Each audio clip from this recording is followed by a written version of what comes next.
Folks, today is Thursday, April 30th, 2020. Coming up on Roland Martin Unfiltered.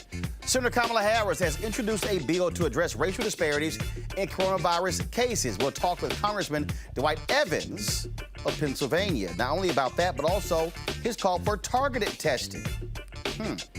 This latest drug, is it a possible cure for coronavirus? We have the latest information. Also, Dr. Anthony Fauci says that sports may not return until next year. The NFL could be playing ball on Saturdays if there's no college football. And speaking of the NFL, let's talk about this kicker the Patriots drafted with a white supremacist tattoo that he says, I didn't know what that was. We'll be joined by sports journalist Howard Bryant. Also, the future of music concerts could lie in live streaming. Facebook has announced that businesses and artists can charge for live streams. But we'll talk with Mary Spio, who's putting it to the test. She's the creator of a virtual reality device, and she will be launching tomorrow the first virtual reality comedy show starring D.L. Hughley and Chris Spencer. Wait until we break it down for you. Howard University, folks, is getting a new hospital. We'll tell you about that. And also, a warning for Georgia voters from election officials. And actor Dondre Whitfield is here to talk about his new book, Male vs. Man. Jam-packed show. It's time to bring the funk. On Roland Martin Unfiltered. Let's go. He's got it. Whatever the miss, he's on it. Whatever it is, he's got the scoop, the fact, the find. And when it breaks, he's right on time. And it's rolling. Best believe he's knowing. Putting it down from sports to news to politics. With entertainment just for kicks, he's rolling. It's on go, y'all. It's Roland Martin, Rolling with Roland now. He's funk, he's fresh, he's real, the best, you know he's Roland Martin now.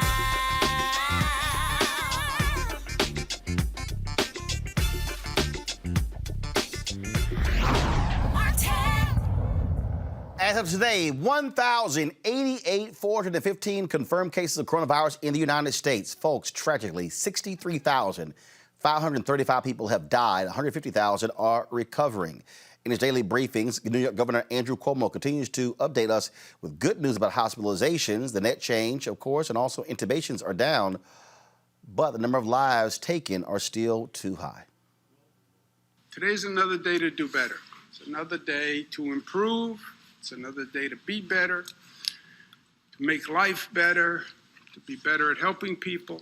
Today's another day, another opportunity God gave us. Hospitalizations are down. Good news. Net change in total hospitalizations down. Good news. Net change in intubations down. Good news. New COVID cases slightly down, 933, but still unacceptable, but down from where it was. Number of lives lost, still terrible, 306. Optimists would say the number's on the decline. Realists would say that's a tremendous amount of pain and grief for hundreds and hundreds of New Yorkers who lost a loved one. Folks, on Monday, Senator Kamala Harris of California will introduce a bill that will address the racial disparities plaguing our most vulnerable communities during this global pandemic. The bill will require the director, the Secretary of Health and Human Services, the Secretary, Alex Azar, to establish a team of healthcare experts and leaders in the communities to gather data and provide recommendations on the response of coronavirus in communities of color that have been, of course, impacted by this disease. Now, of course, that is a huge issue there, folks, but it's also being impacting in terms of not only that, but also the drug. There's an antiviral drug that's been around for 10 years that is now showing promise in the treatment of COVID-19.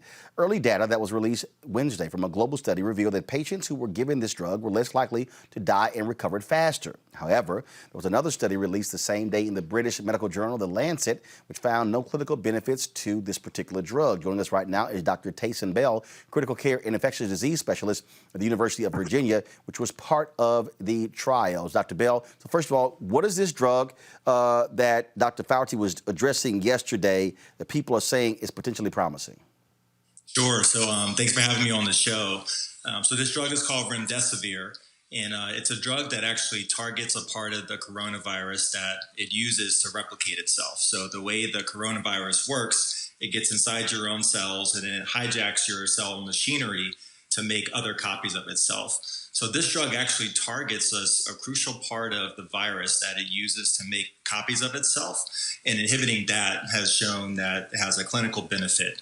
Now, you mentioned two of the things that we saw that were a benefit. So one was the time to recovery, meaning how long it took for you to get off of oxygen if you needed oxygen, or to leave the hospital or go back to your usual activity. That was decreased by 4 days. And that's a big deal for people who are suffering from coronavirus and the people treating them. And then there's a mortality benefit as well, too. That's decreased from about 12 to 8 days, or 12 to 8%. So it's a modest step, but it is a positive step.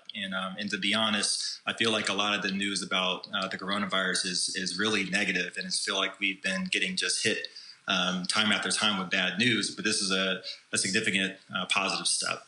Explain to folks, this is not a vaccine. No, it is not a vaccine. This is a therapy or a drug that's aimed to treat the coronavirus that makes your symptoms better and can improve mortality. All right. So, and of course, so the other day we had a doctor from Meharry Medical College. They're working on an antiviral drug. Again, totally different than we're talking about a vaccine as well. And so, how do we deal with what the British are saying, and then of course what Fauci said yesterday? To the Lancet article, is that what you're talking about? Yes. Right. So the main difference between these two trials were how many patients they were able to enroll. So the Lancet study was widely reported as a negative study, but that's kind of oversimplifying it. They actually had to stop their enrollment about half according to their target. They wanted to get a certain amount, but they couldn't enroll because the cases were actually going down in Wuhan at that point, which is a good thing, but they had to stop the trial. So they weren't able to achieve what we call in science statistical power. And the best way I can explain that is to give you an example of my daughter, who's 2 years old. A couple of weeks ago, I was drinking a cup of hot tea. She said she wanted some. And so I put some cool water in it to tone it down, and it was lukewarm. And then I gave her the cup of tea. She took a sip, and she said, "Daddy, it's hot." Well, because she's only seen those two temperatures, regular temperature and the lukewarm, she doesn't understand what lukewarm means. She can only tell that it's hot. But you and I, who are adults, we've drinking all sorts of different temperature of liquids, so we can actually tell what that difference in temperature is between hot and lukewarm. So because we have more samples, we're able to have a little bit better discretion in how we describe something. So this study that came out of China, because they weren't able to get enough samples, you weren't really able to tell the difference between what's lukewarm and hot. And the difference with the new trial that came out from the NIH is that we did get enough samples to be able to tell that this is an actual true difference. So, explain to us the coronavirus and how and people who are losing a sense of taste and smell. I mean, Right. how does that work? So this has been one of the fascinating things about the virus, and we kind of learn something new about it every single day. And there's thousands of articles that come out on a weekly basis about it. So this is still theory, but what it seems to do is infect some parts of the nervous system that control your sense of taste and your sense of smell. These nerves are actually very close to your nasal passages. So if you go back in your nose, not the part that you can see, but if you go even further behind where you can see, where your brain actually comes pretty close to that. And some of the nerves that feed the brain are very close to that as well, too. And so there are some people who think that the coronavirus can actually go through one of those thin bones that separates your nose from your brain and can actually directly infect those cells in your nervous system and cause you to lose that sensation. We're not sure if that's actually the case, but that's been the theory and has been shown in some animal models. All right, then, Dr. Tayson Bell, we certainly appreciate it. Thanks a bunch. Thanks for having me. All right, then, folks. Let's also talk about what was also again what was happening all across. We still continue to have folks on this whole issue of testing. We have folks talking about do not have enough. You got the Trump people and all of their nonsense. And frankly, now you have people talking about reopening up. NASCAR saying they're going to have races May 7th. Now all of a sudden the NBA is talking about the possibility of that. Where do we go from here? What's happening in Georgia right now. Of course, you have where today, I'm going to load it in a second, where you had these hearses that actually lined up all across the state capitol.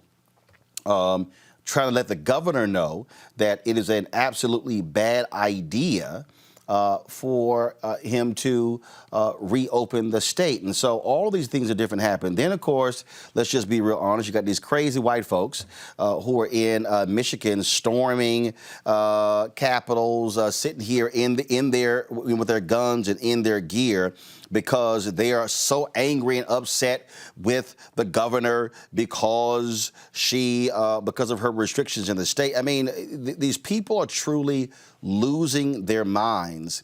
Let's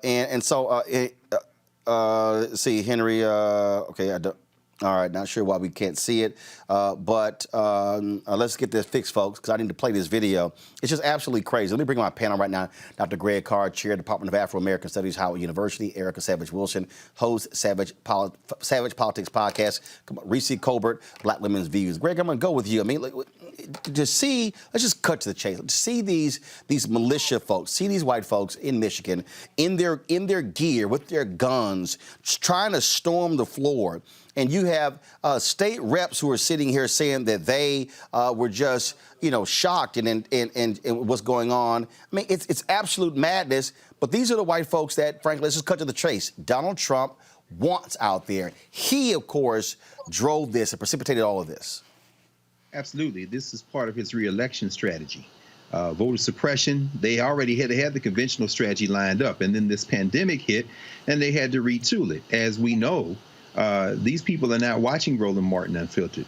If they're watching any media at all, they're watching Fox News, and they're getting their instructions from the White House. And they're also getting not so subtle instructions from the things that are shown on other news outlets. When you see Mike Pence walking through the Mayo Clinic with no mask on, he's a signal to them. This isn't unintentional. This isn't accidental. And as you see them there, they are endangering not only each other, but they are endangering all of us. If you're coming outside without a mask and you're getting close to other people, what you're saying is, I don't care about you, because the mask isn't for you. It's to protect other people. So this is basically an exercise in white nationalism. It is all aimed toward November. And ultimately, it will continue until state and local officials stop it, because the federal government is going to be of no help. They've got Bill Barr getting ready to try to exonerate Michael Flynn, to go send some spies to China and try to figure out other ways they can use, by reopening states, by the way, to maybe throw people off unemployment and other kind of ways to get at those populations that they have never considered to be part of the American quilt. What we are seeing here, Reese, we're seeing people who don't care about the rule of law, except when it comes to black people. They're jumping in the faces of cops. And I'm sorry, this is where if you have restrictions saying you stand 6 feet apart. In fact, I'm going to play this video again. Folks, if you see on the far left side, you see they are in the face of cops. Jabbing their fingers in their face, angry at them. You're going to see it in a second. Let's look to the far left. You see the cops there in the mask, and they're literally in their face. That's not 6 feet. I'm sorry. Slap some damn, let's just remember, in Ferguson, Brittany Packnett tweeted this. In Ferguson, they had phones, they had pads, they called them thugs. Yeah. What the hell is this? So-called patriots? No, these are white domestic thugs. Absolutely. And I think as Dr. Carr just stated, it's about white nationalism. You would think that for these police officers, their own personal safety, the fact that they are standing this close with people in front of them shouting, getting all kinds of respiratory droplets all in their face, you would think that self-preservation would kick in the same way it does when they feel so threatened by Black people peacefully protesting, and they would do something about this. The most strange thing about all of this is that this white privilege, this white nationalism doesn't give you any kind of immunity. These people are just as vulnerable and susceptible, and probably more so because they're in these large crowds with people who are undoubtedly affected, protesting safety. What they're protesting is safety, their own safety. We're not talking about safety for other foreigners, or, they like to demonize the other. This is their own self-preservation, and yet their just desire I really don't understand it. It's a sickness, in my opinion, but they are jeopardizing people. And the most tragic thing to me is when I see them, I see people who are going to go to grocery stores and infect Black and brown people that they're going to infect essential workers, and they're not going to give a damn about it. Erica. Yeah, we're seeing a rush to the apartheid state. They have not cared, and this happening is really more of an illumination of what white privilege looks like. Listen, so states' rights being fully illuminated as well at this time, I think what is up to the rest of us to do is to fight like hell for our democracy, the little bit that we do have, because we see that this group that I'm going to call the other group, they've been highlighted all throughout the years about their vote for this current regime leader. They have had countless articles, countless think pieces, books, all of this media attention around everything that they do, not condemning it, not putting it in context as them being, them jeopardizing the nation as a whole, but really trying to understand who they are. They're white terrorists, point blank. They are fruit from the poisonous tree. And so we're seeing that at every level. We're seeing at the local level, we're seeing at the state level, and at the federal level, that this is going to continue to be allowed. So what we have to do is we have to then make sure that we are doing the things to ensure that our protections are in place long after this novel virus disappears. All right, I want to bring in right now, folks, Congressman Dwight Evans from Pennsylvania. He joins us at Roland Martin Unfiltered. Congressman, how you doing? Oh, good. How you doing, Roland? First and foremost, when you see what's happening there in Michigan, we've seen in Wisconsin and other places. I mean, these are the people who are part of the Tea Party. These are the people who say they love America, but they have these militias. They're brandishing their guns. Look, let's just cut to the chase. You know, if these were Black folks sitting there brandishing these guns, it'd be a whole hell of a different reaction in this country. I mean, it has to bother you that you have Donald Trump who incites these people and gets these people out there by saying liberate these states. Well, you're absolutely right, Roland. And it's the fact of the matter is why, as one member of the Congressional Black Caucus, we're very much determined to carry our message about safety, about health, about employment. And in terms of Black folks, under Karen Bass's leadership as chairperson of the Congressional Black Caucus, that's just what we've been doing. We've been having all types of town meetings, all types of discussions, raising the consciousness. As you know, the Congressional Black Caucus is the conscience of the Congress. And in spite of this pandemic that we have, we are still fighting. Believe me, we're at it every single day, and we don't take anything for granted. For example, in terms of small business, we recognize that the first time it wasn't getting to the mom and pop, wasn't getting to small businesses. So we went out and got changes done in terms of CDFIs, credit unions, minority deposits. We wanted to target. We got set aside. So, look, it's not easy, but we're not giving up. We know, we understand that we have to keep fighting at this every single day. And we recognize that we're in a struggle. We recognize that, and we know we're in a struggle. So all the things you've been describing, we understand it, we see it, and we're working at it. All 55 members are making that kind of commitment, no matter where they are across this country. Every member of the Congressional Black Caucus realized the challenge we're in. One of the things that we talked about to open the show, Senator Kamala Harris wants, in terms of how we look at this particular data, producing a bill as well. You also talked about targeted testing. Will we see that? Look, it's clear we're not going to get any real direction from Donald Trump. He wants to leave this up to the states. He doesn't want any responsibility whatsoever. And so are we going to see that in Pennsylvania? Are we going to see that in other states? Well, believe me, we're using all influences and leverage that we have. Here in Pennsylvania, the governor and the mayor of the city of Philadelphia, I raised that issue with them because of the fact of the matter, the health disparities that we're seeing are not new. This is not new. The pandemic just shows it even more. So the reality of it is we're still fighting that. When the senator from California came out with that particular bill, she's fighting from the perspective, from a national perspective. I'm fighting from the perspective of a local level. We have to constantly raise it. And this is an issue that in the Congressional Black Caucus, Barbara Lee from California, we got $25 billion in terms of testing. Now, that wasn't in there, but the Congressional Black Caucus drove the issue about the need for testing. As you know, I've talked about universal testing. In Los Angeles, they came out today and talked about the option of testing for everyone. Los Angeles is a major city, one of the first cities that came out. Roland, I'm not telling you, because you've been around, it's going to take that kind of struggle, and we're going to have to hit it from every single level, from the Senator Harris in California, Barbara Lee in California, Karen Bass, matter of fact, Los Angeles, California, me here in Pennsylvania. That's the kind of struggle we're in. So this is not for the faint-hearted. This is not to be given up. And our people understand a protracted battle. And that's just what it is.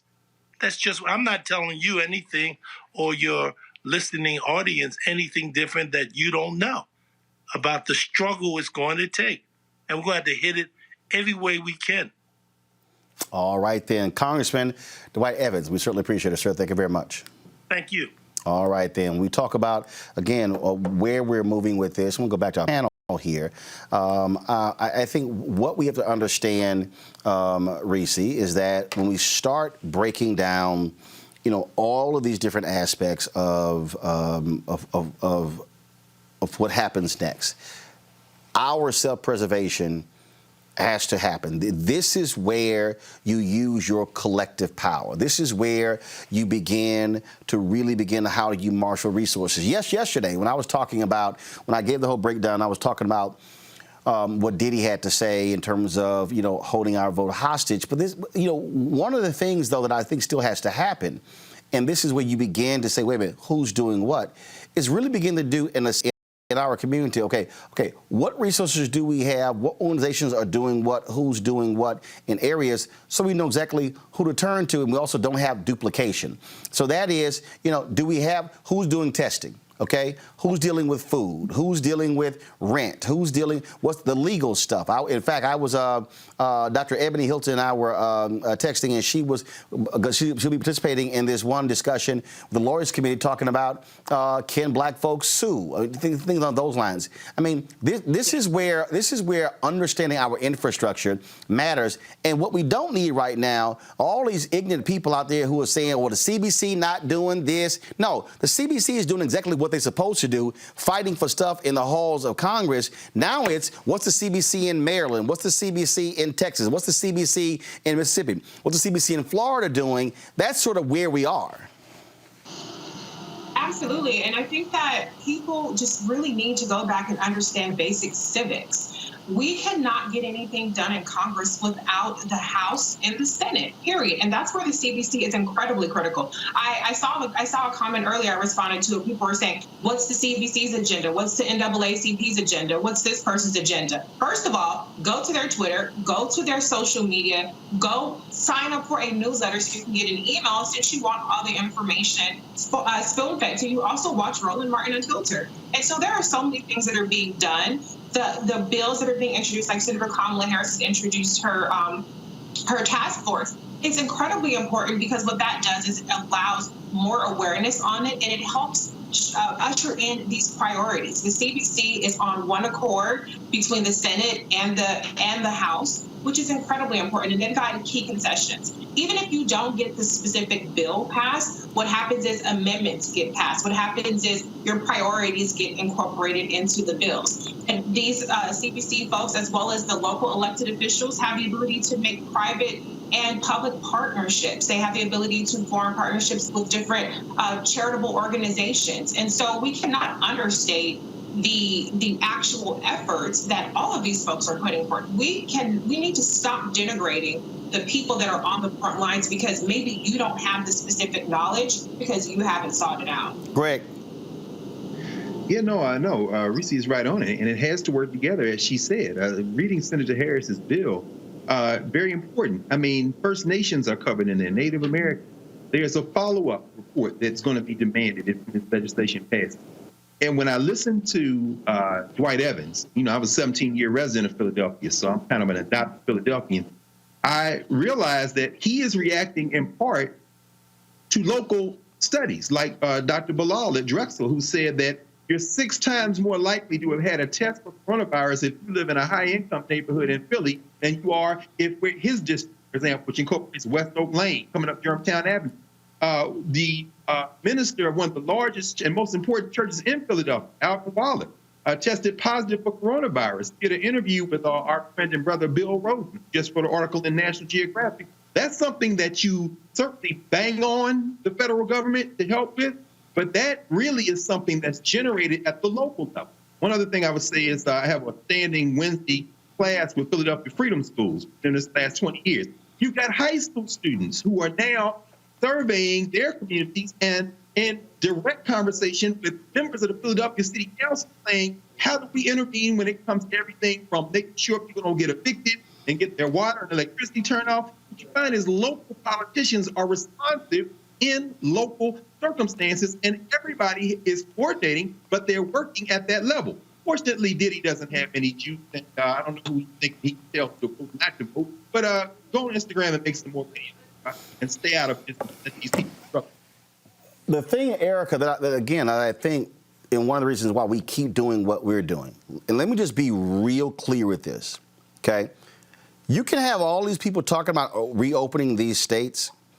I'm just trying to tell everybody, I need us to be mentally prepared to understand that this is going to be what we have to deal with for the next 7 months. Mm-hmm.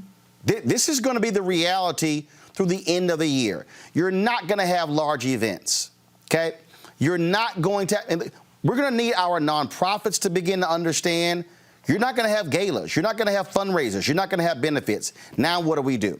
We're going to have churches to understand that if you do come back, you're going to have some strict guidelines. I was reading just the other day, last night, South Korea, they are to the point now where they literally are telling churches no shouting or even singing because of droplets in the air. I'm like, now I don't know how that's going to work in a black church if you say no shouting and no singing. But again, this is the state that we're being in. And yes, folks have been impacted for the past 2 months. We've not got to be thinking about the next 7 months when it comes to rent, when it comes to food, when it comes to education, all across the board. And I need us to be thinking organizationally, who's doing what, who's covering what, so our bases are taken care of, Erica. Absolutely. And I totally agree with Reese and Dr. Carr said and what you just said. So 2020 is our year of really understanding exactly what you said, Roland. It is not business as usual. I cannot tell you the number of phone calls I have hung up on because people are talking about planning trips for later in the year, still going about business as usual. It is the conditioning of the mind that must happen, especially for our community. And on the civics piece that Reese was talking about, when we look at the CBC members and what they do, Congresswoman Joyce Beatty was primary, but of course she won. When we look at the work that they're doing, I work in politics, so Zoom calls and meetings like all of us all day long. But I have to tell you that at least 50% of my video phone conferences have been in with CBC. The CBC has been on it. If they don't have a teletown hall for every day of the week. It's for every other day of the week. All of the issues that you bring forward on this platform every day, 7 days a week, 24/7, they are also broken down and illuminated with experts as well, providing information, allowing the forum for questions and answers. That is the work that the CDC is doing. And so for anyone that would listen to someone who does not have any authority, because I would then say to Diddy, well, I would love for you to repeat what you said to a Congresswoman Maxine Waters.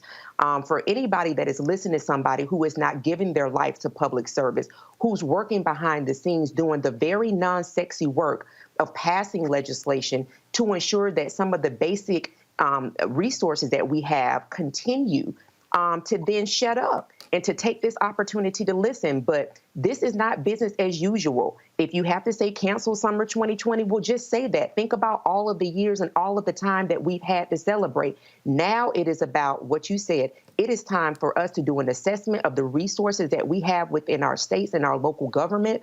And it is then time for us to be able to say, okay, how can I connect with that grassroots organization? Can I donate money? If I don't have money to donate, then can I phone bank? Is there a way that I can use my social media platform, no matter how many followers a person has, to provide good information that's coming through our Congress people, grassroots folks like Dr. Carr mentioned his ties to Pennsylvania, Philly, thinking about the Black Doctors Consortium. You're talking about a Black woman that touched her other Black doctor friends and said, hey, we have got to make sure our community of people are tested. And we have 1,200 Black folks that have been serviced in Pennsylvania. That is a volunteer service that they have been doing. So this is the kind of action, not lamenting over, oh, the summer. We have had plenty summers of fun. We have had a lot of distractions. It is time for us to be about the business of not only saving our democracy, but Black folks for saving ourselves. Because I said this last year in 2019,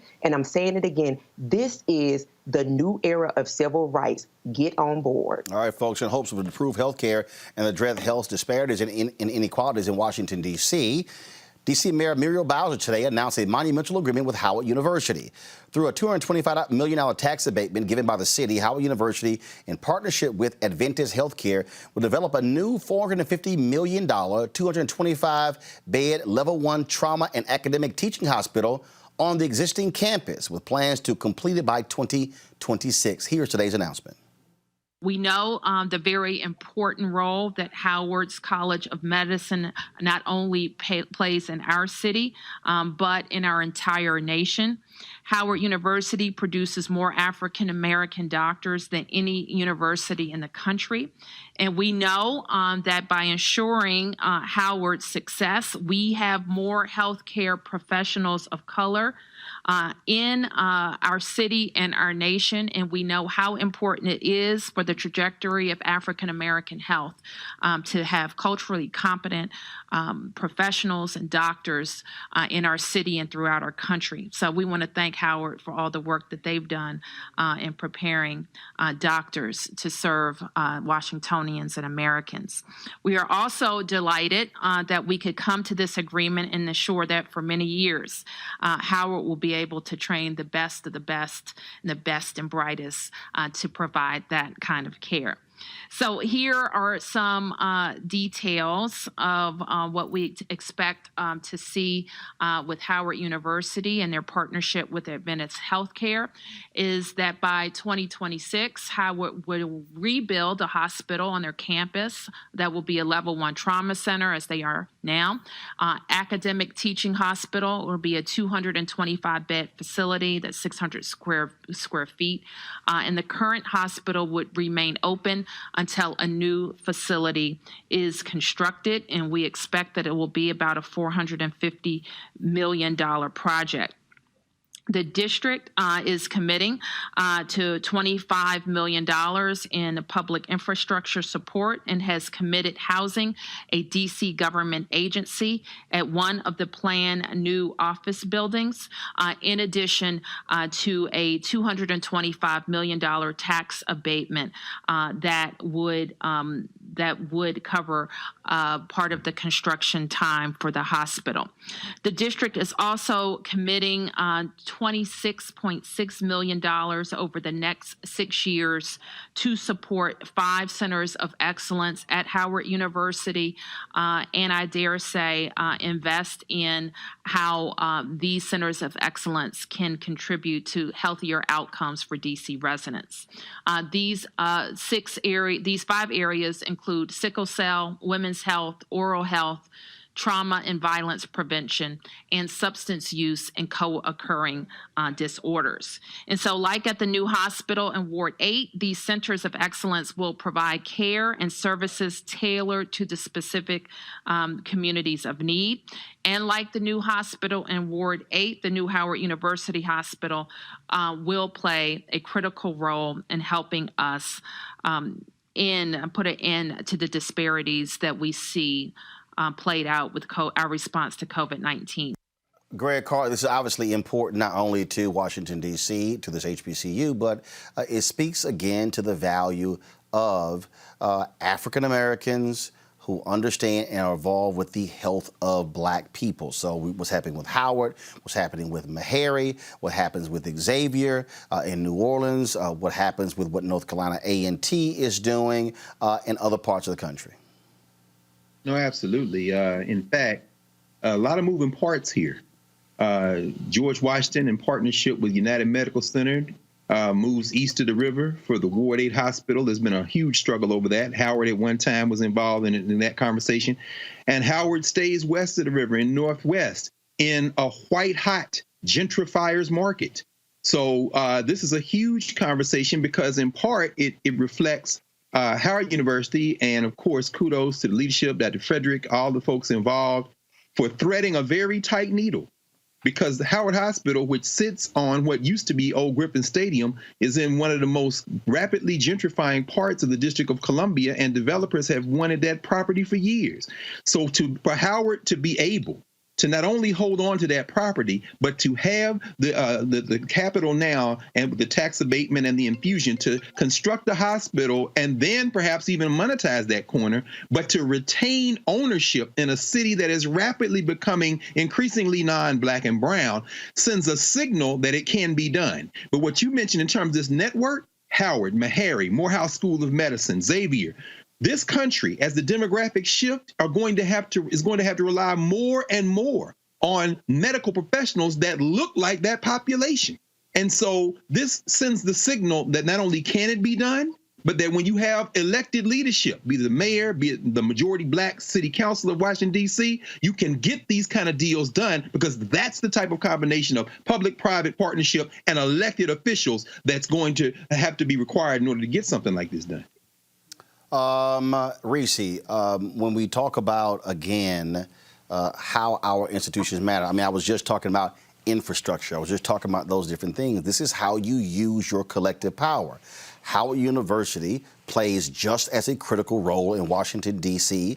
as George Washington University, as Georgetown, as a University of the District of Columbia. And so if I'm in Houston, I'm saying the exact same thing about Texas Southern and the University of Houston. If I'm saying the exact same thing, if you cannot talk about Georgia, you can talk all you want about Georgia State University, but you can't talk about Georgia unless you deal with Spelman, Morehouse, Clark, Atlanta. And so, again, this is where, again, getting out of national politics, this is where African Americans have to also flex that power when it comes to African Americans who are mayors, who are on city councils, who are county commissioners, to ensure that our institutions are being properly taken care of. I absolutely agree. I think that when we have Black elected officials, we see our communities being taken care of in a much different way than when we don't have Black elected officials. But I do want to emphasize that white officials represent a lot of Black Americans as well, and we have to yield our power with them. We can't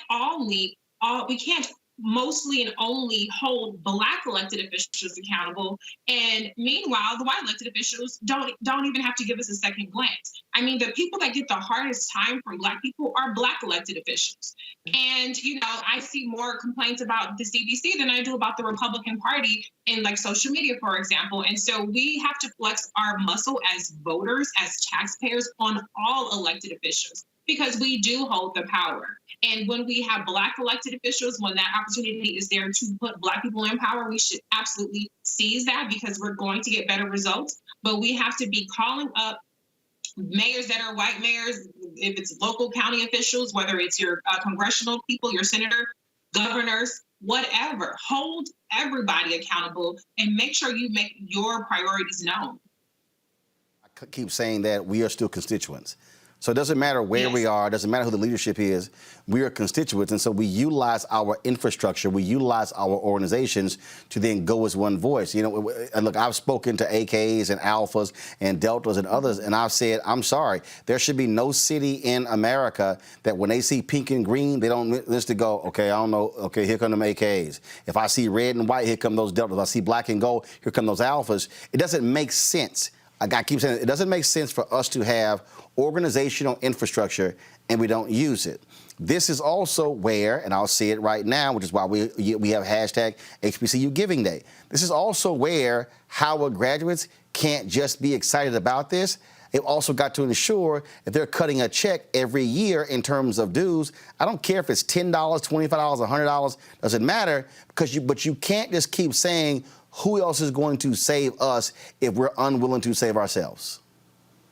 Oh, yes, and that's the hour that we're in. And I'm thinking about in Georgia as well, Albany State University and Fort Valley State University that have agricultural programs. So thinking about the connection of food and medicine. And when we talk about, while we were on the phone, the CBC sent another reminder about another town hall that they're going to be having on Monday addressing the frontline workers and addressing first responders. So again, as Reese said, it is about understanding that you are a constituent and that whoever it is that is representing you at the fullest in your community. And we do largely see that with Black elected officials, but honestly, it all cuts the same way. So the energy that people have, especially since we're at a shelter in place, this is the perfect time to really get to know your local community and state, because this is one of the ways with which people are able to learn that, but then to actually put those things into action by way, as you mentioned, cutting a check. If you're not able to cut a check, then you should be able to lend your voice. But it's going to take us to get us to a place where we're actually seeing what we call freedom. All right, folks, going to go to break. We come back. New England Patriots, they draft a white supremacist, and he now goes, oh, I'm sorry, my bad. I didn't know that's what that tattoo was. We'll talk with journalist Howard Bryant to see if he's buying that. Also, folks, there's a sister. She's the creator of a virtual reality device. Now, folks, tomorrow, she is going to be leading the first ever virtual reality comedy showcase, and starring Chris Spencer and D.L. Hughley. We're going to talk about this amazing inventor also in the second half of the show. We'll talk with Dondre Whitfield about his new book dealing with the issue of manhood. You're watching Roland Martin Unfiltered. Back in a moment. You want to support Roland Martin Unfiltered? Be sure to join our Bring the Funk fan club. Every dollar that you give to us supports our daily digital show. There's only one daily digital show out here that keeps it black and keep it real as Roland Martin Unfiltered. Support the Roland Martin Unfiltered daily digital show by going to RolandMartinUnfiltered.com. Our goal is to get 20,000 of our fans contributing $50 each for the whole year. You can make this possible. RolandMartinUnfiltered.com. All right, so a lot of y'all are always asking me about some of the pocket squares that I wear. Now, Robert don't have one on. Nope. Now, I don't particularly like the white pocket squares. I don't like even the silk ones. And so I was reading GQ magazine a number of years ago, and I saw this guy who had this pocket square here, and it looks like a flower. This is called a shibori pocket square. This is how the Japanese manipulate the fabric to create this sort of flower effect. So I'm going to take it out and then place it in my hand so you see what it looks like. And I said, man, this is pretty cool. And so I tracked down, it took me a year to find a company that did it.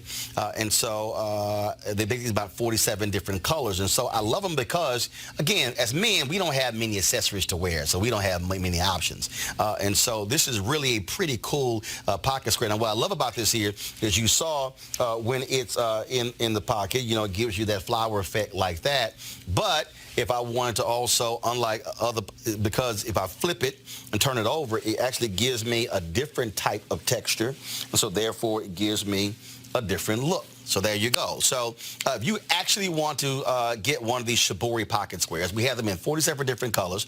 All you got to do is go to RolandSMartin.com/pocket squares. So it's RolandSMartin.com/pocket squares. All you got to do is go to my website and you can actually get this. Now, for those of you who are members of our Bring the Funk fan club, there's a discount for you to get our pocket squares. That's why you also got to be a part of our Bring the Funk fan club. And so that's what we want you to do. And so it's pretty cool. So if you want to jazz your look up, you can do that. In addition, y'all see me with some of the feather pocket squares. My sister, who's a designer, she actually makes these. They're all custom made. So when you also go to the website, you can also order one of the customized feather pocket squares right there at RolandSMartin.com/pocket squares. So please do so. And of course, it goes to support the show. And again, if you're a Bring the Funk fan club member, you get a discount. This is why you should join the fan club. All right, folks, if you're drafted to the NFL, it should be a great day. But New England Patriots kicker Justin Rohrwasser has had a hell of a problem for the last week. Of course, he's received a lot of criticism for a tattoo he got when he was 18 years old. The tattoo on his left forearm resembles the logo of a far-right-wing militia group, the Three Percenters. Rohrwasser said that he had a different understanding of the tattoo's meaning until recently, when someone on social media linked the tattoo with the 2017 Unite the Right rally in Charlottesville, Virginia. Now, he initially told reporters that he would have the tattoo covered up, but recently decided that he will get it removed. Of course, this is being talked about back and forth from a lot of different people. And of course, Jason Whitlock came to his defense by saying people like Jamel Hill, Bomani Jones, and others don't know what they're talking about by calling this group racist. Listen to this. Well, at the end of the day, as someone that prides myself on being a journalist, what's happening to this kid is unfair. It's the role of the media not to be unfair to individuals. Again, there's no proof that this particular group, the Three Percenters, who none of us had heard of until this controversy, or most of us, 99.9%, had never heard of. There's no proof the organization's racist. The group is pro-guns and pro-limited government. That's been pretty clear. And so for Jamel Hill, Bomani Jones, or anybody else who has no other credibility, no other traction other than unfairly tarnishing people with charges of racism, yeah, maybe they won't let it go, but it should end. And I do think the conversation and the remarks from his teammates, I do think they are valid. When people besmirch your character in any way, you call in character witnesses, and the words of people that actually have played with this young man is more valid than Jamel Hill on a Twitter feed or Bomani Jones firing off an irresponsible column on The Undefeated.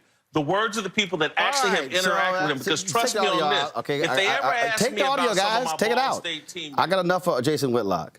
All right, let's bring in sports journalist Howard Bryant. All right, Howard, look, you've covered sports. You've covered Boston sports very well. Just your take on this whole deal. First, that he says, Jason, that he thought that, this Justin Rohrwasser, he thought that this was a military symbol when he first got it. Then later said, oh, I didn't know what that was. Just what do you make of all of this?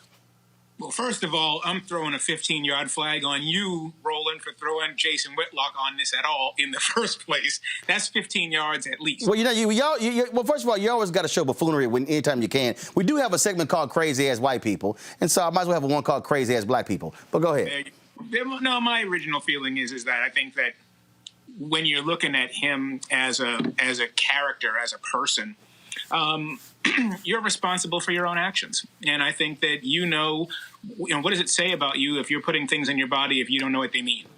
And what does it say about the vetting process of the NFL, where you can go and you can ask all kinds of questions about the personal lives of these athletes, especially the black athletes. You're going to talk about Des Bryant's mother, and you're going to talk about these different athletes whose parents, family members have drug issues, but you're not going to comment on this. Essentially, what you're talking about is it's a free pass that these guys have because they're not paying attention. And you don't even need to extrapolate much further than that in terms of what the priorities are. And, I was surprised. I wasn't really surprised by the number of people who sort of fell over backwards to protect or defend him. I just look at it this way. How many people put things in their body that are permanent and they have no idea what they mean. Right, and look, first of all, I don't have a tattoo, never gonna have a tattoo. You ain't got to brand my ass. I know exactly who I am, and I can remember my name. But the reality is that, and then, of course, when Whitlock spouts up, oh, well, no one ever heard of this group. Well, first of all, the Southern Poverty Law Center characterizes nearly 600 extremist groups. And so it's not like you're walking around and you're memorizing all 600 extremist groups. And the reality is these extremist groups that Jason just acts like is no big deal, those are the people who were in Michigan today. Those are the people who are in the state capitol in Wisconsin. Those are the people who parade around with their guns, flashing their guns. And in fact, again, in Canada, they consider them the most dangerous extremist group there. To your point, the NFL, it's amazing how they will go deep into your family. Talking about drugs and your associates. Look at Bill O'Brien questioning who DeAndre Hopkins has around, trying to bring up Aaron Hernandez. And so, yeah, this is going to get dealt with. And when the public sees it, they're going to say, hey, what's that on your arm? Well, exactly. And I think that's the issue that people aren't paying very much attention to is this is also a labor issue in terms of the entire interview process when it comes to the draft, the entire process on how you treat these black athletes and how you treat the white athletes. And also, I mean, let's face it, if you're looking at the NFL, and, you know, you and I have been having this conversation for years anyway, just the level of subtle and not very subtle anti-blackness in the sport. Let's not forget Riley Cooper with the Philadelphia Eagles. Let's not forget the anti-Kaepernick sentiments. Let's not forget what's happening here with the Patriots. I mean, there is absolutely a pattern with what takes place in that locker room and who gets scrutinized and who doesn't get scrutinized. And it's something that needs to be looked at much, much more on the part of the journalists covering these teams, simply because at the very least, you've got a double standard in terms of the evaluation process. And look, first of all, let me go ahead and say this here. I mean, I don't have to defend him. He can defend himself. But frankly, Jason was idiotic because what Bomani said in his column was very simple, that more questions should be asked. Simple as that. The point. And especially when we see how many of these coaches and general managers, they will ask a black athlete a whole lot of questions. In fact, a lot of people are still pissed off with the NFL for what they did on draft night, where you swear we had to bring up every draft pick whose mama or daddy was in jail or who had a drug problem, who had gotten arrested. And I'm sitting there going, what the hell does that have to do with draft night? That's right. And if it's that much of an issue, if you're going to sort of create storylines and because what they're doing is that they're furthering the same NFL as savior, debtor in jail sort of golden ticket narrative that they like to push, that that race in the United States is essentially a lottery.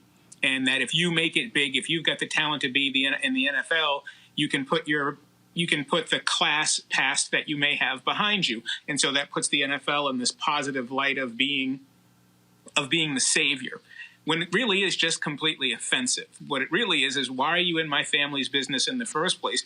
And if it's that big an issue for you, if you're going to try to create an issue, then why are you drafting me in the first place?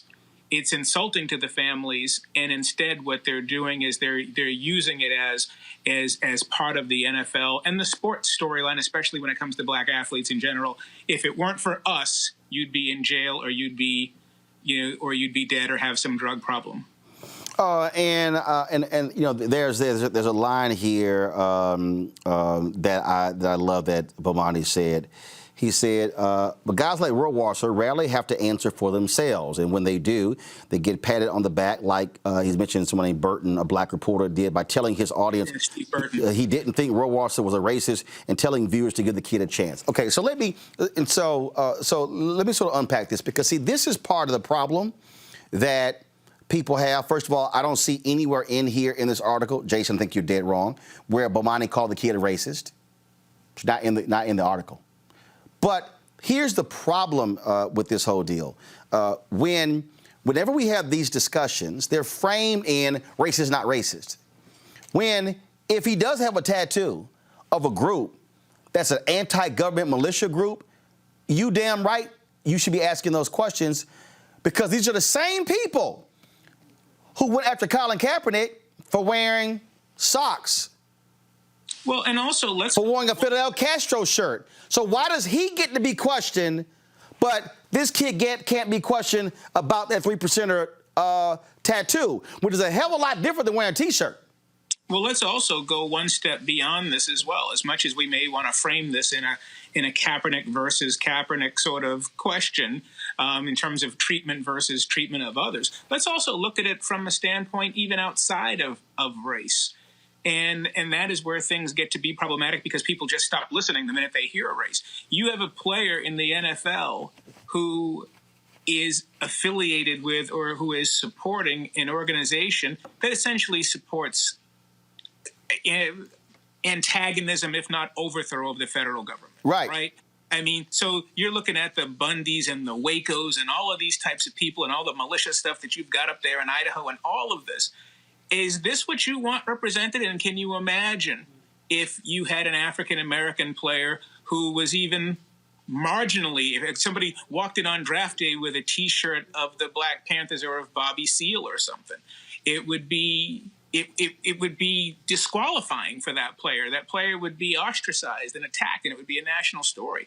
And so even if you take the racial elements away, look at the characteristics or look at the positions of this organization that he has a tattoo of, and he's affiliated with them. And you can take the black people out of it, and just he needs to answer for that himself.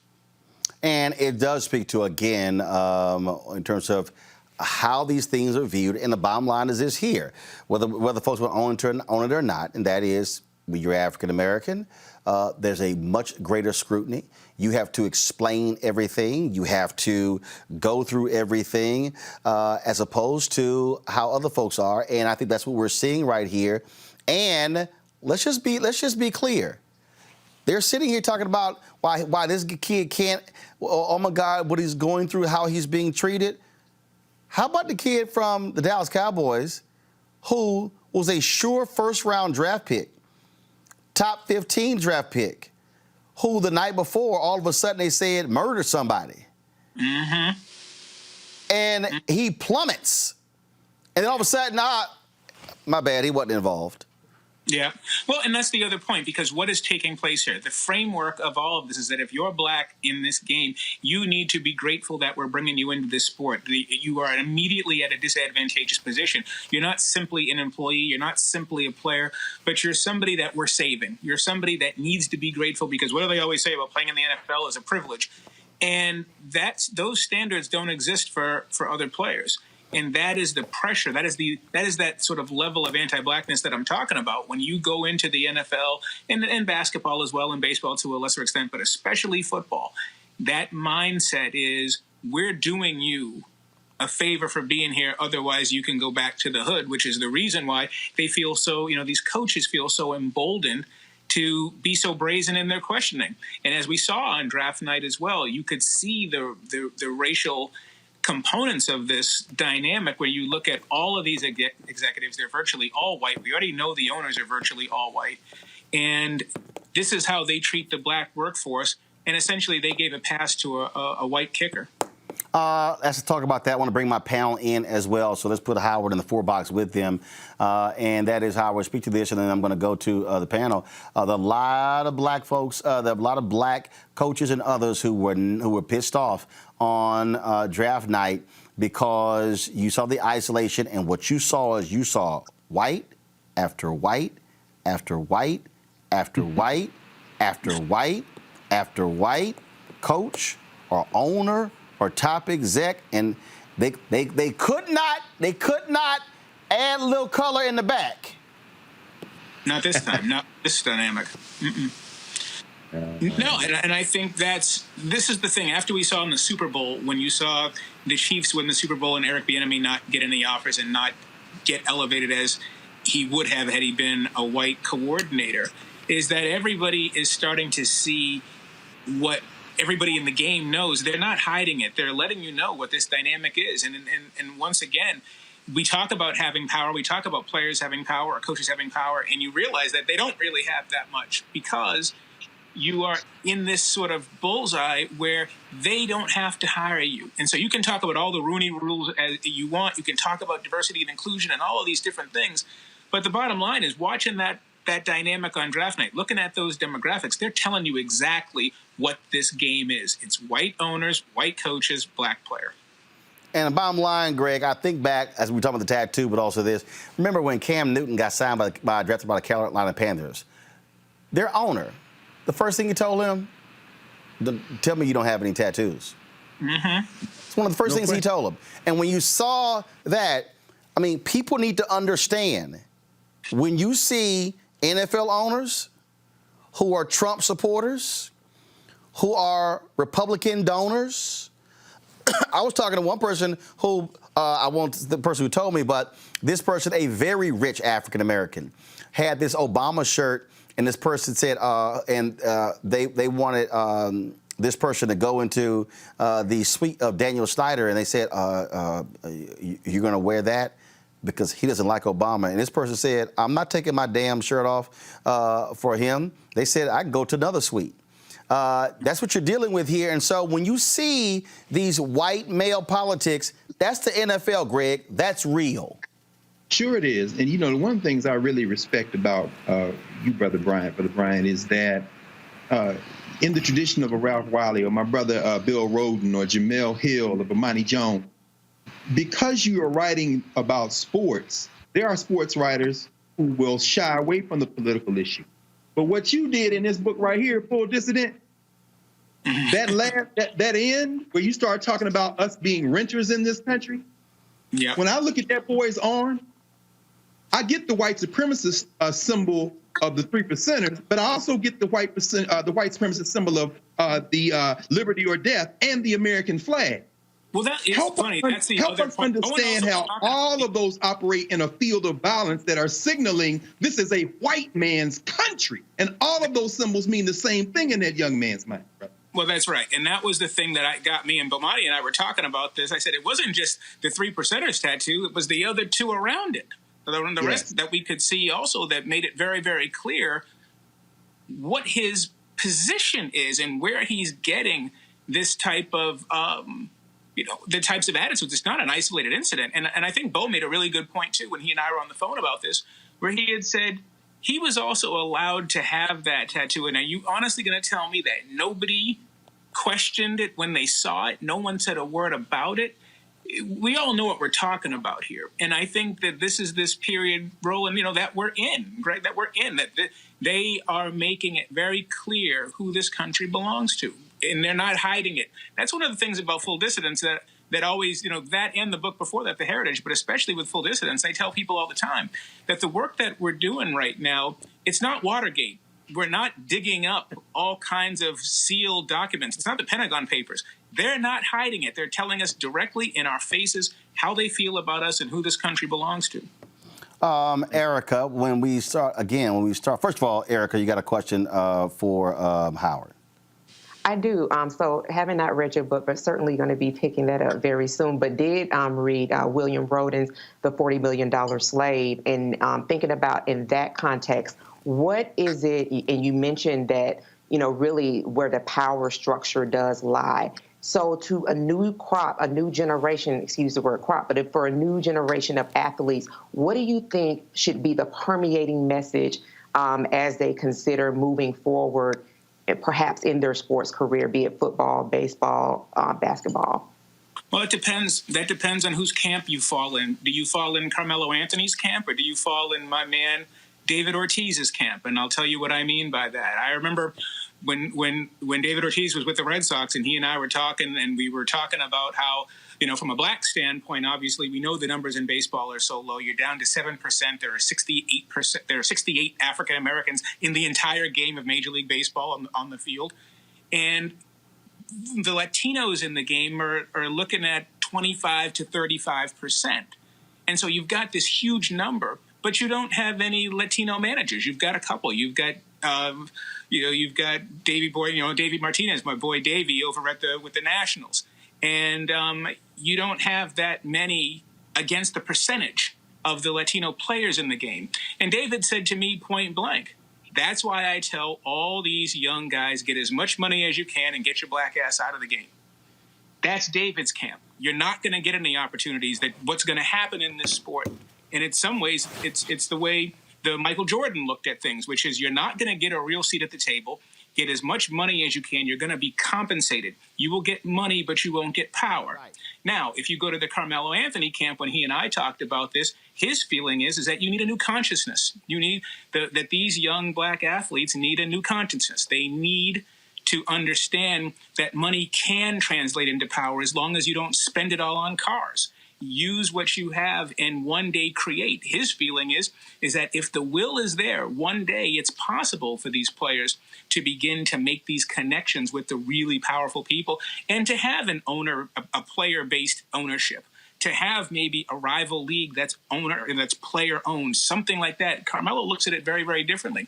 So on the one hand, you have some players like David Ortiz, like Poppy and those guys who say, look, we're not going to get anything, but you are going to get money, spend it, save it wisely, and then move on to your second act. On the other hand, you've got Carmelo who says, if you play this properly, there's a role here for you that nobody sees, but you've got to be willing to take the risk to do it. Reese. Yeah, my comment was more so about how the NFL bent over backwards to prove to white America that the NFL is patriotic, to try to counter Colin Kaepernick's message of protest, and yet they seem to have no sense of duty or responsibility to prove to Black America that they do not agree with white supremacy, that they don't want to take any action to a person they aren't remotely invested in. This person was a draft pick, and it's just simple for them to say, you know what, he has too much baggage, let's move on to somebody else. Why? Yeah. What do you think that message? What should we do? I mean, I know people don't have the appetite for boycott NFL again, or the NFL might not even have any sports for a while. But as consumers, when are we as Black people going to harness our power and say, you need to prove to us that you are not disregarding our consumer power? Well, I don't think that there's a third way. I think that what people understand is money. I think what owners understand is money. And I think that as long as you look at the Black spending power on merchandise, maybe not nearly as much on tickets, but certainly when it comes to merchandise and it comes to the NFL package and it comes to all the different ancillary revenue streams that the NFL gets from the Black community, you have to be willing to make a choice to cut that off. I mean, when we talk about boycott, I always go back, you don't want to go back that far into history, obviously, but it is still very instructive that you can't have protest and you can't have boycotts and you can't have you can't make a financial stand without taking a risk. That the Montgomery bus boycott lasted a year. They were willing to make that sacrifice through the winter, through the summer. They were willing. What are you willing to risk? Are you ready to say, you know what? The only language you understand is me turning off my TV and me not buying that Lamar Jackson jersey, and that this is the language that they have to understand, and this is what I'm willing to do. If you're not willing to do that, it's very, very difficult to get anybody to listen, because at the end of the day, you gave them your money. Again, folks, what we're dealing with here is an understanding of sports and power. And so I'm going to have Howard back. Every Thursday we have, of course, we're going to have a new segment. Well, not new. I talk about it all the time. It'd be Roland's Book Club. We're going to have that every Thursday. And so we're going to come back. We're going to have another day. We're going to talk about your book specifically and some other stuff that I definitely want to cover. But Howard Bryant, I appreciate it, man. Thanks a lot. Ben, my pleasure. I'll call you. All right, sir. We'll do it. All right, folks. We talk about technology, and what we do is every Wednesday we have our Black Tech segment. But our next guest couldn't do it yesterday, so we pushed the conversation to today. And it is one that is quite interesting. So we've been talking about, again, all of these creators and how the different things are happening. So, for instance, today, guess what Facebook decided? Yeah, I tried to tell y'all this was going to happen.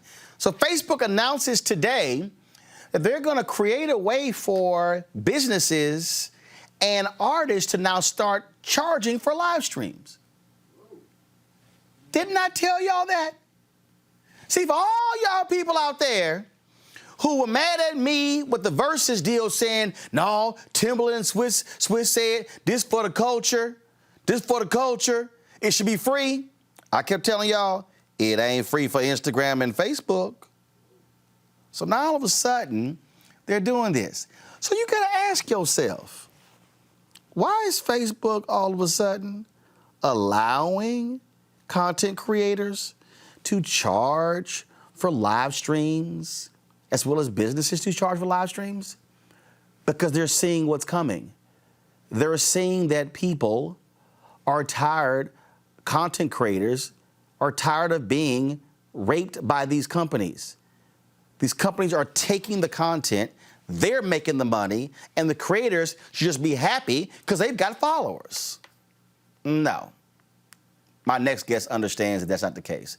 Mary Spaio, she is the founder and CEO of Seek. Many of you may have seen some of the commercials where she has been featured because she is the creator of her own virtual reality device. She is doing something now, folks, that's first of all, that is amazing. And so, Mary, glad to have you in Roland Martin Unfiltered.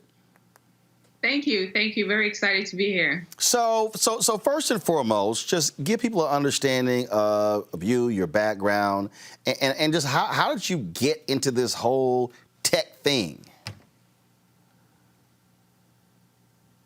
How, I got into tech is actually quite interesting. But my background engineering.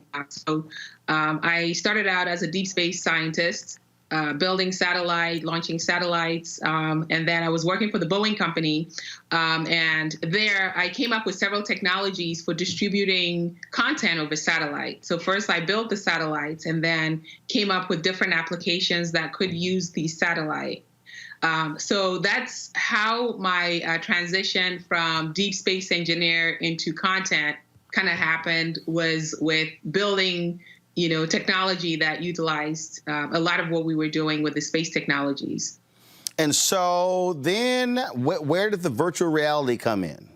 Because, see, I remember first seeing you in these television commercials about your virtual reality headset. The virtual reality came in because, I'm a huge 3D fan. And I always knew that the next evolution of content was going to be where you could actually be inside of, the movie, be inside of the music video, or, the news, or whatever content you were consuming, be inside of it. So the first time I experienced virtual reality, a consumer version of it, I knew immediately that we had turned the corner with media, that we had gone from Web 1.0, which was just, text and pictures, to Web 2.0 with video, and that now we were going into this 3D web, which is Web 3.0. So I knew immediately that that's really the end game, for most content. And I just didn't see the types of content that I wanted to experience in VR. And so I decided to create a platform and the technology to be able to have people access that. So let's talk about that. That is Seek. And so here, go to my iPad, please. You'll see here, I'm on the website right now. And so exactly what is the platform? Is it I see you have live concerts. You got VIP access. Is this a site or an app that it costs me every month? So just give me all the background about Seek. Definitely. So Seek is a streaming platform for virtual events. So everything from concerts to being in a classroom.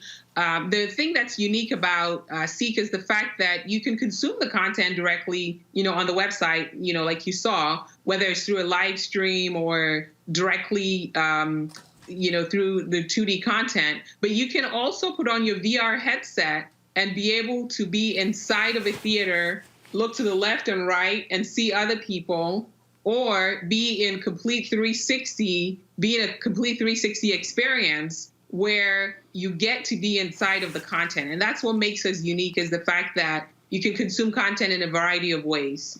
So tomorrow, there was supposed to be this comedy concert with Deal Hughley, Chris Pitcher, and others.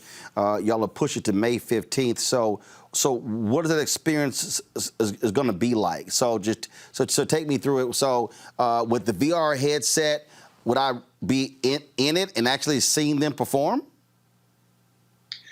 For the May 15th, we'll have the live stream on the website. So it still creates that communal experience of being able to interact with other people while watching the comedy show. And then you'll also be able to go inside of the theater and see them. So you can be, and what the VR does for you also is it gives you a really magnified experience. So you will see them bigger than life. So you're going to be able to experience them bigger than life inside of a fully immersive environment, as if you're there. Wow. Now, in addition to this, you've also created, because I tried it, so explain these headphones where the sound literally travels from this side of your brain to the other side of your brain. So I created a 360 headphone, and the reason for the headphone initially was for virtual reality, because when you're in a VR environment, you need to be able to hear sound all around you, behind you, above you, below you, which is not something that regular headphones do. And the result of the headphone is the fact that it has the most dynamic range in terms of how the sound is able to be created. So it sounds as if you're exactly there. So it's almost like a virtual reality headphone, and it just happens to have really deep bass because of, the types of music that I like, and also the types of sound that I wanted to reproduce that I didn't find anything in the marketplace that did that. So the headphone creates sound as if you're actually there. So the engineer in you said, okay, I'm not finding a pair of headphones that forget Bose, forget Beats. They're not meeting what I want, so I'm just creating my own. Yes, and it wasn't meeting the needs of the industry as well. It wasn't meeting the needs of VR. Because the thing with being inside of virtual reality, if, for example, I'm in a movie theater in VR, and the sound is coming from behind me, but with regular headphones, I can only hear it to the left and the right, it creates this audio-visual incoherence, and so your brain says there's something wrong. So there is a real need to use the 360 headphones to create the best experience in VR. All right. So, Greg, I'm going to go to you first. Your question for this native of Ghana. Yes. Your folks are what kind? Only tree I know is Wahootis, eh? I think it's that. Thank you. I'm fine. Oh, yeah. So, yes, boy. So I'm looking at the site, and actually, talk about African genius. I heard Roland mention classes, and I'm looking at this Sankofa team. So if I got my headphones on and I click Sankofa team, what am I going to experience? I'm also fascinated by these virtual reality spaces where you can de-stress and kind of experience waterfalls and forests. Could you talk about some of the range of offerings you have?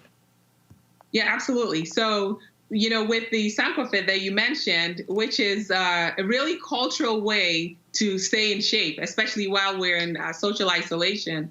It's a fitness routine that we captured in 360. So it allows you the ability to really see the moves and learn, as well as enjoy and have fun in a virtual environment. We have sports also. We've captured, for example, a whole sports camp that's coming where kids will be able to attend the sports camp. We have interviews and documentaries. So it's a wide range of content that you're able to experience in VR and also inside of these immersive environments that, no matter where you are, it makes it feel, bigger than life. Thank you. Question from Reese. Yeah, I was checking out your website as well, and it looks like the headset is very affordable. Was that something that you made it a point to make sure that it was something that would be affordable for the average consumer? Absolutely. So when you look at our headset, I focused on the mobile consumer because I knew that that's where everything would be. The interesting thing is that when you look at other headsets that were in the marketplace, they were focusing on people buying these $3,000 computers, and they weren't really thinking about the mobile consumer. And so now with other competitors seeing that where the market is with the mobile audience, they're now releasing their versions of mobile headset. But that was exactly it. I wanted it to be affordable for everyday users, which is why it's $99 for the headset compared to, you know, some of the more pricier headsets that are out there, and you get the same quality. Erica. Yeah, only on Roland Martin Unfiltered would we have a Black deep space engineer. So thank you so much for being here, Mary. So just wanted to know, has anyone from the faith community, or have you had any outreach from them, especially as communities look at different ways to worship, to reach out to perhaps use your technology in that space as well? Not yet, but we're, you know, definitely having some conversations. We haven't done anything yet, but we have some active conversations that are going on. And that's one of the things that I'm very, very interested in, you know, exploring as well. So, first of all, to the panelists, anybody else with another question? I know Greg got another one, so go ahead, Greg. I know you do. I mean, I think, you know, Reese, when you asked about affordability, it really kind of drew my attention to the fact that, particularly out of the continent of Africa, whether it's directly or indirectly through folks moving other places in the world, it's almost as if the African continent has leaped over a generation that is no longer necessary. We're in a digital age. This affordability issue, how much of your vision entails making sure that people who have been locked out of previous stages of development will now be able, through devices like this and through being able to put their content out, perhaps get back into a kind of form of empowerment that maybe has never really been available in these previous stages of development? That's exactly it. It's about, the platform is about allowing people access to the next iteration of the web, no matter where they are in the world. So, you know, you mentioned making it affordable. We also have a foldable headset, which allows, which is just a basic box that anyone can use to also be able to access the 3D web. And affordability and empowerment is basically what the platform is about, is allowing people to create their own channels and have people access it and monetize. We are an artist-first, performer-first platform. So whether you're doing conferences or faith-based organization or a performer, you're able to use the platform in a way that you get paid for, and not, you know, where it's only for likes or for views and you don't benefit, and the platform is the only one that benefits. Yes, thank you. So just a couple more questions. So moving forward with Seek, do you want to stay focused just in the entertainment space, or are you seeing this in the same way as YouTube, as OTT? Are you only going to be web-based, or are you going to have it where it's possible, where we can see this through Apple TV, Roku, Fire Stick, those platforms? Absolutely. So we're already, you know, one of the things about us is we're already available through all different means. So we have the mobile app, which is available on Apple as well as the Play Store, Google Play Store. We also have the Smart TV app. So you're able to access us in a variety of ways. And then with the content, as well as not just entertainment, we've done a lot in the healthcare space. We've done stuff in the educational space. And this is truly the future of education, and particularly of healthcare training, and a whole lot more. All right, so the app, so if folks right now, they can go to the App Store, Google Play and Apple, and download Seek, C-E-E-K. They can go to seek.com, as well as Roku, Apple TV, and those as well.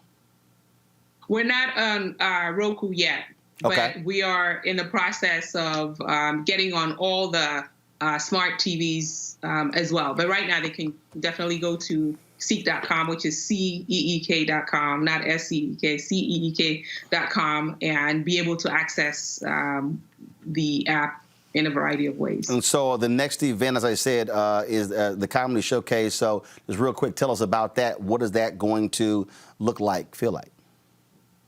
So the Comedy Showcase, the idea of it is we've partnered with D.L. Hughley and Friends, Chris Spencer, Ryan Davis, Bodacious, and additional comedians that will do a full stand-up, just as you would expect, in a club, as a virtual comedy club. So it will be a full performance, except it's going to be in a virtual space. And we invite, fans and everyone to connect with them through the comedy show. And it's a series that we're starting, and we are looking to continue. We have a lot of content that's coming in that space as well. So it's going to be live. So how does that work? How does that work? So they'll be at home. How does it work? So part of it will be live streamed. We have a streaming kit that we send out to everyone. It's like a 007 kit, but we send these streaming kits out to all the comedians. A 007 kit? The rest of it is magic that happens through the technology. Hold on, Mary, you said a 007 kit? Yes, it looks like, it literally looks like, something that you would see in a James Bond movie. So y'all sending the kits out to the comedians, and so they open up. I take it. What is it? Green screen? Is it lights, camera, all that sort of stuff? And then they'll connect to where you are, and then that goes through the whole virtual reality experience. Yeah, then it goes through the experience, and so. And then it also live streams to the web. So for people that just want to connect to it on the web, they'll just go to Seek.com and be able to see the live stream. And for people that want to be able to experience it in VR, they'll be able to go on the app and experience it.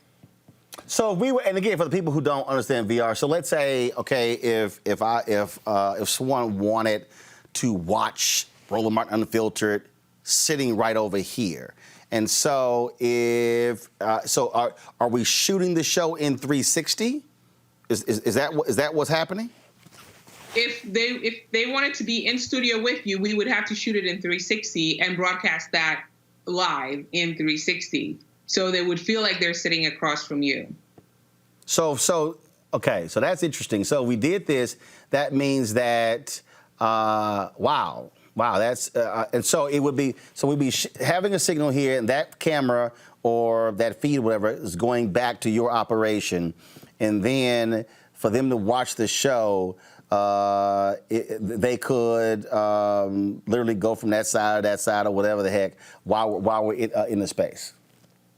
Yes, if we shot it in 360 for the live stream that's coming, and for some of our content is shot in 2D and some of it is shot in 360.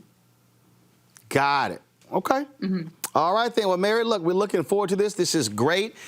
People are really commenting on our Facebook page, our YouTube channel, and Periscope as well. So I think they're certainly looking forward to the experience. And I think Greg, our frat, Sherman Wright, plays him in Texas A&M. He's working with Mary on this. So, Mary, I can't wait to get the kit Sherman's supposed to be sending me, so I can test this stuff out. Because I definitely want to test out the virtual headset and those headphones again. So come on, Sherman, hurry up and send it to me. I done already downloaded the app, brother. All right, then. Mary, make thanks. Sure you get it. All right, Mary, thanks a bunch, folks. Seek.com, CEEK.com. Mary, thanks a lot. Thank you. Thank you so much for having me. All right, then. See, this is the thing, Greg, that again, first of all, I keep going to why we're doing this weekly segment, because there are a number of African Americans. There are people of African descent who are out here, who are in the tech space. Frankly, folks aren't talking to them. And it shouldn't have to be they blow up for all of a sudden we say, hey, this is who they are. No, these are people who actually need a leg up just for folks to get to know who they are right now. Absolutely, Roland. And this is, and I think there's a reason. What we just saw over these last 15, 20 minutes is an example of why certain people are not being talked to. This really poses a threat to the existing order. The more people who watch Roland Martin Unfiltered, the better informed folks are about not only things like this, but across the range, the fewer people who are going to tune in to these shows and these stations that have ignored us. And those, as Brother Howard said earlier, that affects the bottom line. Just what we heard, like I said, I downloaded the app here. I've already registered while I'm sitting here listening as y'all walking through it. What happens when something like this literally changes the axis of how we not only consume information, but who profits from it? One thing Black folk have always had is content. In fact, that's why they brought us over here and stuffed this English language into our mouth, because of our expertise in agriculture, among other things, and architecture. So people had no problem with us running them down a field or singing a song. The problem comes in when a sister like that genius comes along and says, and now you're going to get paid from it, and you can do it from your house. Oh, we got a problem now. Do not interview her.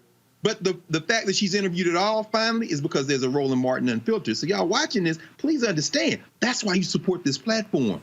We don't get free by asking other people. We get free by freeing ourselves. And we have to understand, Erica, that everything ain't free. We pay for other stuff. Let's just be real clear. And to Greg's point, again, which is why Facebook is doing what they're doing, you may think that Instagram app is free. You may think that that Facebook is free and Twitter is free, but the reality is they're getting paid. I've said it. I've come close several times to stop streaming our show on Periscope because Periscope, owned by Twitter, does not offer a content ad revenue platform. I have had numerous conversations. Some people have gotten mad at me with my comments about the Teddy Riley Babyface deal. Well, I've actually had a conversation with Teddy Riley, and he's going to be on the show next Wednesday. Wait until y'all hear the live streaming platform that Teddy Riley has created. Because, Erica, it is about the fact that we cannot just be the sharecroppers. We cannot continue to supply the talent and other folks are becoming billionaires. No, we got to be able to say, here's the talent, and we get paid at the same time. Absolutely. And if people are not hearing that very message in this pandemic, the collective trillionaires that we are will continue to just labor for people who have no interest in us rising. And so I'm still in awe. And I, like Dr. Carr, started downloading the app as well and registering because there was a deep space engineer on the Roland Martin Unfiltered platform. Where else are you going to see that? We are innovators. We are geniuses. We are first. But until we actually assume that place, as you said, with your dollars, if we will spend money on shoes, things that we use to accessorize ourselves, to make ourselves feel good about ourselves, homes, cars, and all of those things, then what more is it to actually support this young lady, Mary, who's doing fantastic things and really, as Dr. Carr said, changing the axis of the game, right? And that's creating entry for us. When she talked about, and I read about how her platform, she's structured it in a way that content creators are centered. And so that when we have Black people that are creating and we have Black voices and Black talent that's elevated, we bring the whole good with us. But again, it goes back to a string of conversations, even the one that just had with Howard Bryant, is about what are we going to do with what we have, which is our power. If we don't change our money behaviors, then there's no way that we're going to be able to continue to move forward.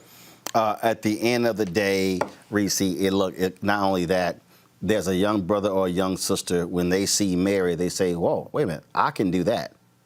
Which then leads to the conversation, what you have to do to get to that. Right. Yeah, I think, just in today's show alone, we've seen two massive industries where Black people can really get ahead and where there's a huge need, which is technology and in the health professional field. We talked about how Harvard Hospital and building a pipeline of doctors who can actually change the world. It's the same thing with Mary and her Seek invention. She was working in corporate America, working for Boeing, and she, launched on her own to build something that's actually incredible, that's accessible to people. And I think I echo what Dr. Carr and what Eric said. As consumers, we have a lot of power, and this is a disruptor. Her Seek VR device costs $99. I did a quick search. Other similar devices are $500+ dollars. And so instead of trying to, come out with the most high-end, device and try to appeal to people on that way, she's appealing to people on an accessibility way. And so, yes, I would like to know, how did you raise the money? How did you get to the venture capitalism part of it? That's the other part where we need to bridge. We need more Black people in STEM, whether it's in medical, whether it's in engineering, technology, science, all of these things, because we cannot be left behind if we have the talent and we have the intellect and we have the access. And we can create our own access if they're not going to give it to us. All right, folks, before I go to my next guest, sad news. Al Edwards, longtime state official out of Houston, has died. He was age 83 years old. He was the force behind making Juneteenth to be a statewide holiday in Texas, the first state to make Juneteenth a statewide holiday. Passed away. He'd been sick for a number of years.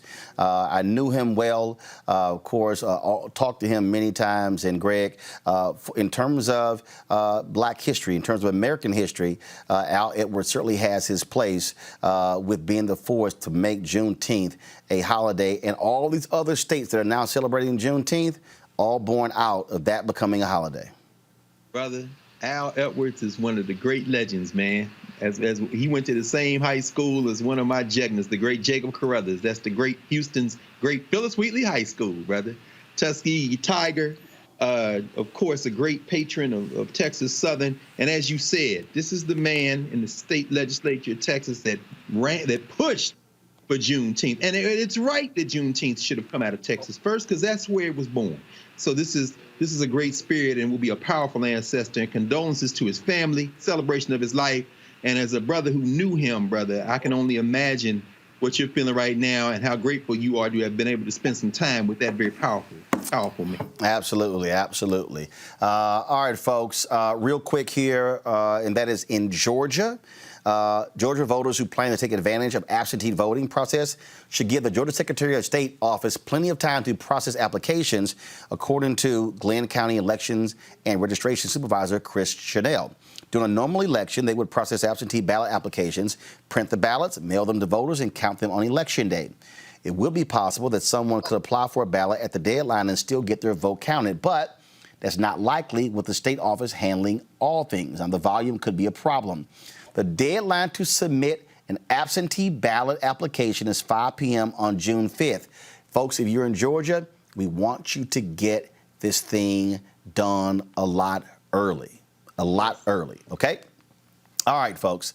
The Manhood Movement is a global initiative committed to awakening the consciousness of men, delivering key principles for impactful leadership and teaching them how to achieve their highest potential. Well, that's what actor Dondre Whitfield talks about in his new book, Male versus Man. It has been out for a couple of weeks. You can get it everywhere possible. Dondre joins us right now. What's up, Dondre? Brother man, how you doing? All good, all good. Glad to have you here. So let's talk about this book. You have been doing the Manhood Movement for several years. I remember when you came here to D.C. We had you on the show. Why?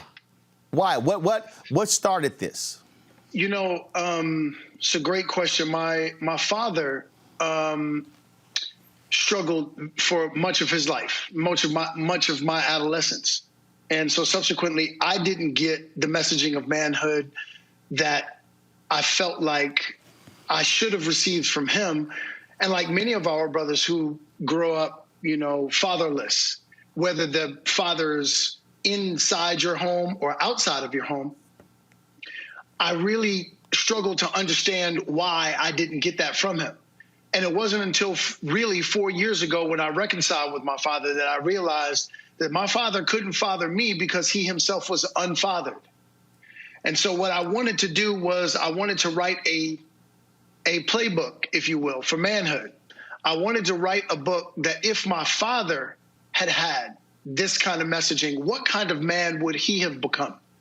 What kind of man would I have ultimately become sooner had I had access to this information? And finally, what kind of information would my son need in order for him to better matriculate into manhood himself? It's interesting you talk about that. The writer, historian Nelson George recently wrote a piece talking about his dad and not being present. His dad recently died a week ago from coronavirus. And Nelson talked about only seeing him 3 times in his life. And then he said, and it was very interesting, he said something that I've rarely seen Brother write. He said, I'm glad he was not involved in our lives because then we would not have been able to do what my mom did with us because he would have been coming in and out. And when the conversation, one of the last conversations, he said it finally hit him what the whole deal was, just what you just described. His dad never saw what a father was supposed to be like, and so he just ran the streets. Absolutely. Absolutely. And what to that point, whenever I speak to young brothers, I often ask them, name me your favorite athlete. And, you know, for many of our young brothers that, you know, they really love basketball. And so the usual suspects comes up, MJ, Kobe, LeBron. I said, okay, name me what they had in common. And so they come up with a bunch of things. They were tough. They had talent. They had jump shots. They jump well. They all of these things. And I said, you guys are missing one specific thing, and that is they had coaching. From the time that they picked up a basketball, AAU, high school, college, the pros. And watch this, Roland. The higher you get, the more you level up. You don't get less coaching, you actually get more coaching. So when you become this superstar who's in the pros, you might have a shooting coach, you might have a strength and conditioning coach, you might have a mental coach, might have a defensive coach. You've got all of these coaches. Meanwhile, you're one of the greatest players in the world. And again, to that point, you don't get less coaching, you get more coaching. Well, if it takes that kind of coaching to turn you into a great basketball player, why do we think we don't need that kind of coaching to turn us into great men? Manhood does not come with an age. You don't hit a magical age and turn into a great man. Just because you turn 18 or 21 or 25, you and I know what I describe in Male versus Man as grown males who are in their 20s, 30s, 40s, 50s. I can introduce you to some that are in their 60s. Why? Because manhood does not come with age. It comes with skill sets and then the application of those skill sets. Bringing our panel here. If they're still there, let me know they're still there. I'm going to go to them after this next question, and that is, it's also interesting to me, and I say this all the time, there's a difference between somebody who is a man, a father, and a dad. There's a difference. And to be a father or a dad is not defined by biology. Meaning, it's not a question of, well, I'm the biological. You might be the biological daddy, but that don't mean you a father. As somebody who's helped raise 6 nieces. Yes, indeed. I've been a surrogate father to more than I can keep track of at times, because I understand what it was like to not be fathered. And there are times where I have been a surrogate father to kids that I didn't even know that I was serving in that capacity until later on when they come to me, or later on when their mom comes to me and says, you know, to be honest with you, he's always seen you like his father. And that is how important this role is. There's a reason why God made it necessary for a man and a woman to create a child. And that is because in order to create a balanced human being, that human being needs the messaging of both man and woman.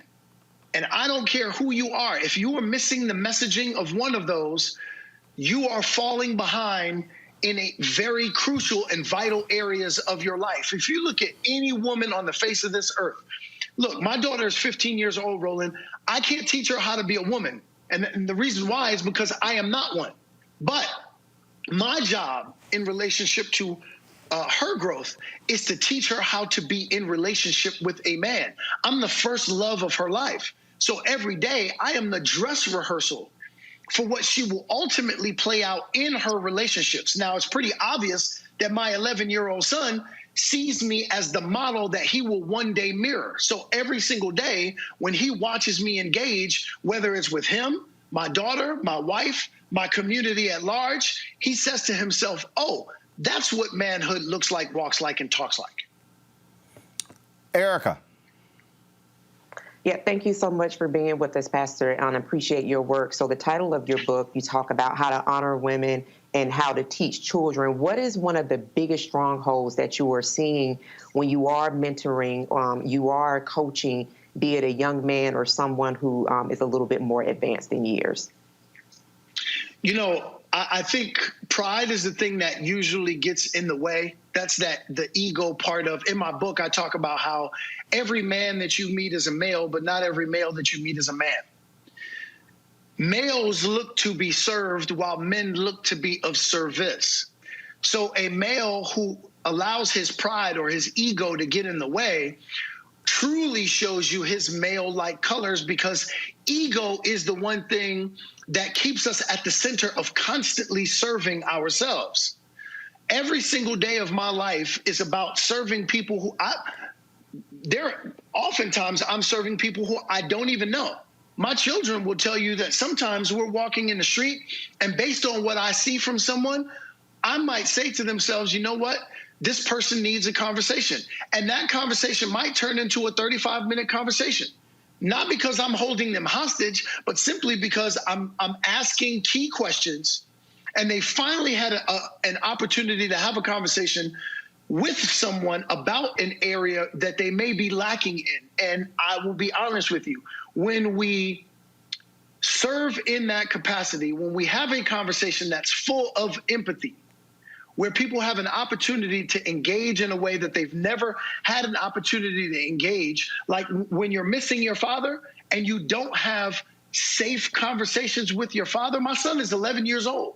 Every single day I have a conversation with my son, I cry for the 11-year-old me, because I never had safe conversations with a man in that capacity, where I was able to be my less than best self, where I was able to make mistakes, but I was able to get messaging that allowed me to come to my better self.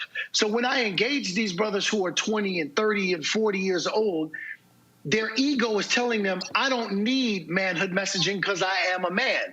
And that's because they're subscribing to the theories of society, which means if I've got great pecs, that makes me a man. If I make over $100,000, that makes me a man. If I've bedded 10 women in this last week, that makes me a man. If I've been the biological father of 5 or 6 children, that makes me a man, when actually that speaks to your masculinity. That may speak to your sexuality, but it certainly doesn't speak to your manhood. Greg. Thank you, Roland, and thank you, Brother DeAndre. Thank you, Greg. You know, oh, no, brother. I mean, often we have these conversations that I always tell my students, in some ways, I think civilization is a conversation between women, and men are always trying to have a conversation with their father. So this is very familiar. Yes. But, yes. You know, the way you open your book, brother, with the loss of your brother Amon is, I don't think there are any mistakes.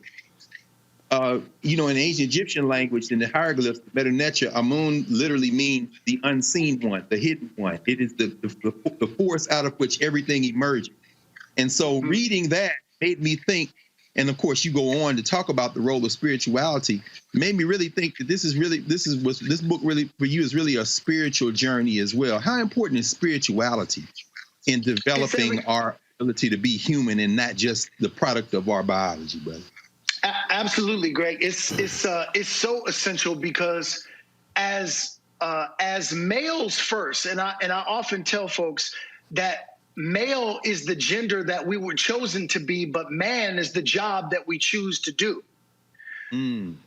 As males first, we rely on our physicality, right? So oftentimes we will respond physically before we respond in any other way.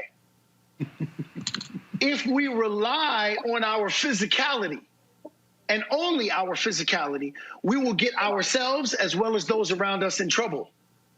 Spirituality is a crucially important component of our walk as men, because without it, now watch this, if I didn't have my spirituality, and for me in general, and I'm not saying that this is right for anyone, I'm not selling anyone religion in this book, I'm not even selling them God, but for me, I am a godly man. So God comes first. If I came first, meaning if I was ahead of God, then I would be looking to serve myself all day, every day. But because God is higher than myself, then I know that I serve a God, and that God has me here on assignment. When God created me, God didn't simply create me to be on the Cosby Show or to be Remy on Queen Sugar. I tell folks often that acting is my passion, but activation is my purpose. Meaning when God created me, what was his intention behind my creation? So as an actor, I have a platform, but I use that platform in order to suit my purpose. And my purpose is to be a man that serves the women and children in my life. Without my spirituality, I would never have come to this space in my life. Appreciate you, brother. Let's go to Reese. Hi, Dondre. So I noticed earlier you mentioned that, in order to raise a child, a balanced person, you need a man and a woman. How could, let's say, a same-sex partnership where there isn't a man in the relationship, but they're great parents, how could they use your book, or, single mothers out there, or just maybe people who want to understand their partner better? How is your book inclusive, or how can that be used for that demographic or those demographics? Reese, thank you, sister. Such a great question. Often I talk about, one of the things that I address in this book is the fact that our brothers who happen to be gay still are men if they are dedicated to service. So again, let me just tee this up. My wife and I have been partnered for 23 years. What we do in our bedroom is our business. I don't share anything that I do sexually with my wife. My sexuality, in terms of what I do with my wife, has nothing to do with my manhood. I don't share any of that. And yet, no one ever references that as a part of my manhood. So in the end, why are we trying to address that as it pertains to the gay men in our community? It has absolutely nothing to do with your manhood. It may have much to do with your sexuality. It may even have much to do with your masculinity. I know some brothers who happen to be effeminate, but in terms of their manhood, in terms of their dedication to service, they are great men, right? I have absolutely nothing to do or any say in what anyone does with their sexuality or their masculinity. But I do have a say in how I feel like you are engaging your community as a man, how you are walking out your manhood in dedication to service. So for me, even those who are same-sex partners, one of the things I talk about in the book is I speak to single moms often, and they say, well, I don't know any men. I usually find that hard to believe because we all know coaches, we all know pastors, we all know Roland Martins and Dondre Whitfields and Gregs in the world that we can go to say, hey, listen, Uncle Greg, Uncle Roland, Uncle Dondre, I am dropping my son off to you from 1 o'clock till 2 o'clock. I'll be picking him up. And on Saturday, I'm going to need the same thing from you, because what I need is a partner in raising a king. I can't teach my son how to be something I am not. My mother taught me how to be a great human being. She taught me how to be responsible. She taught me how to be compassionate. She taught me how to be conscious. What she couldn't do was she couldn't teach me how to be something she was not. She couldn't teach me how to be a woman. My mother taught me how to cook. It didn't make me a chef. If I wanted to become a chef, I had to get under the tutelage of a chef. When a young brother wants to come into manhood, he has to get under the tutelage of a man in order for him to truly understand what his assignment is on this earth and how to better walk it out. So with our same-sex partners who are looking for manhood messaging and they don't have any in their purview, this book is going to give them the playbook that they are going to need in order to better raise a son. So I came across this this post today. I saw it on Twitter. It's gotten a lot of different comments on Instagram, and it's quite interesting. And I think it's also timely for our conversation today, Dondre. And so I'm going to show this. So this is the photo. This brother, CJ_ISKING. He's throwing an alpha sign up there. But I got an issue with his post, Greg, and trust me, as a fellow alpha, trust me, he would get pulled aside by one of us. So, Dondre, this is what he wrote. This is what he wrote on his Instagram page. Now that I'm JD'd, bar number loading, meaning he just got his law degree, I've entered into a new arena of black men. And in this arena, I'm the prize now. Don't just take my word for it, though. And before you kill me in the comments, let me drop some stats for your ass right quick so you can see my point. Black women outnumber black men by 2 million. He goes on to talk about what black women don't want to deal with. He says black women don't want to deal with a black man who's gay, down low, has baby mama issues, or has a felony conviction, record in jail, which collectively is a large percentage of our race. Unfortunately, as statistically, 37% of black men are in jail, while 1/3 of black men have some form of criminal record. Black women typically don't want to date down and prefer to have a black man that is on the same playing field as her or higher. Well, statistically, only 7% of black men are professionals. With this massive criteria that black women don't want in when dating a black man, they have essentially drastically limited the dating pool of viable black men. The majority of black women are currently after, which means everyone doesn't get picked. And statistically, 70% of black women go unmarried. You see where I'm going here. I wish you used some punctuation, though. Additionally, black women want their mate to be attractive, have some form of edge, style, to be exciting and not be lame, etc. I know all that is subjective, but everyone doesn't have these so-called X factors, which lowers the number of viable black men even lower. So with me now gaining access into this very small percentage of black men that are young, for the record, I'm under 30 with 2 degrees, single and attractive, are heterosexual, have no criminal record, no baby mama drama, and have some form of high-paying career potential, the majority of black women are competing against each other for, you tell me who's the real prize. What would you say to him? Wow. In my book, I talk about the difference between the two versions of myself, Brooklyn Dre and Disciple Dondre. Brooklyn Dre is dying to have a conversation with him. but Disciple Dondre would say to him, and to your earlier point, Roland, about how brothers like yourself would pull him aside, one of the things that's missing in our grown males is the lack of consistent manhood accountability.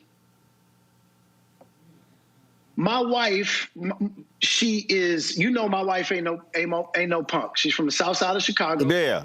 She's very opinionated. Y'all need to understand, Dondre's wife is Sally Richardson Whitfield. Why is Sally gonna text me, look, you gotta send this out. I need my husband's book to be number 1. I was like, Sally, really? That's how you coming at me? Like, that's how you doing it? I was like, really? That is who she is. People who don't know her don't understand that's who she is, and that's what I contend with. Okay? So I gotta be on my game to be able to contend with that. But my wife, who is doing a phenomenal job of raising our daughter, is often simply loving our son. Without me in this house, in order to be the drill instructor of manhood for my son would absolutely be in trouble. Without men in the lives of our young males, in order to hold them lovingly accountable, they go this way. There is something that is missing from that brother who posted that. Obviously, first of all, you already know he's in a great deal of trouble that he would even post something like that, number one. Number two, no sister worth her salt would go near him because she already knows he's swimming in his ego. You don't want to go nowhere near that. To that brother, I would have to sit him down and to say, my brother, you have to understand what your assignment is on this earth. And right now, it sounds like your assignment is to serve you instead of the women and children in your community. Folks, the book, pull up the cover, please, by Dondre Whitfield. The book is, go ahead, y'all got the cover? Go ahead and pull it up. Fine. All right, folks, it is Male vs. Man, Male vs. Man. And, of course, it available everywhere. Dondre Whitfield, man, I appreciate it. Great conversation. My brother, as always, I love speaking to you. I can't wait for us for me to come back and to talk about the state of television and what men and males are like in that medium. That's a conversation. Oh, that's indeed a conversation. Yes, also, sir. folks, y'all going to get a little bit more. Over the summer, we were in the Bahamas with Bishop Neil Ellis, where Dondre and Devon Franklin did a session together talking about manhood. We're going to actually restream that after this show ends. Dondre, what's up? I appreciate it. Tell your wife, see, I got him on the show. Always. Tell her stop being gangster. We love you, bro. I appreciate it. Thanks so much. Sir. All right. Thanks a lot, Dondre. Want to thank Greg, Reese, as well as Erica. Thank you for being on the show today. Great discussion for everybody who has been here. We certainly appreciate it all. Folks, to support Roland Martin Unfiltered, I want to give a shout out to the people who have joined our Bring the Funk fan club in the last 24 hours, who've contributed $50 or more. I'm going to read their names: Barbara Roberson, Bill Atkins, Darnay Stanfield, Deborah Glover, Elliot Hoskins, Everly Hurry, Fallon, Henry B. Habersham, Jay King, Jeanette Anderson, Joe Curtis Grubbs Jr., John Hodge, Juan Dukes, Karen Lewis, Kevin Glenn, Land Communications Corp., Linda Scope, Paula Gilliam, Robin Brown, Rosalind Cossey, Sahara Threats, Shonda Graham, Stefan Hassel, Tania Johnson, Theta Cottrell, Tomas Varela, Tracy Harbin, Ujama Educational Technologies, Virginia E. Henry, Walanda Hollins, Yvette O'Neill Robinson. All right, folks, if you want to support what we do, just simply go to, you can give right here on YouTube. More than 2,500 of you are on right now. Y'all can give right there on YouTube. We certainly would appreciate it. You can give us a Cash App. You see it right there, $RM Unfiltered. Also, PayPal, paypal.me/R Martin. And, of course, you can also go to RolandMartinUnfiltered.com if you want to pay via Square. Our goal is very simple. We want to get 20,000 fans by the end of the year. 20,000 fans in a year contributing at least $50 or more. And so we certainly appreciate what you do. If you can't, look, we appreciate every single dollar of all of our fans. Folks have given us $1, $2, $5, $10, $25. And so we appreciate all of that. You make it possible for us to do what we do, and we thank you. So, Frat Mark Peters, thank you so very much. Shakim, James Bush, Vincent Wright. I can go on and on and on. I want to thank everybody who've done that. Cassandra Holmes, thank you very much. Desiree Jackson, thanks a lot as well. So there's so many others. Of course, every Friday we also scroll all the names. We're going to have that tomorrow, and so we thank you very much, folks. So please support what we do. The conversation we had today ain't happening. African-American infectious disease expert, talking coronavirus, member of the CBC on the show, sitting here breaking down Howard University's new hospital, having Howard Bryant talk about the issues dealing with sports and race, and of course, Dondre Whitfield as well, and of course, Mary Spio talking about Seek.com. Y'all, this is why we exist, to give you what nobody else is going to give you, and that's the way we roll. All right? Enjoy the conversation between Dondre and Devon Franklin. I'll see y'all tomorrow.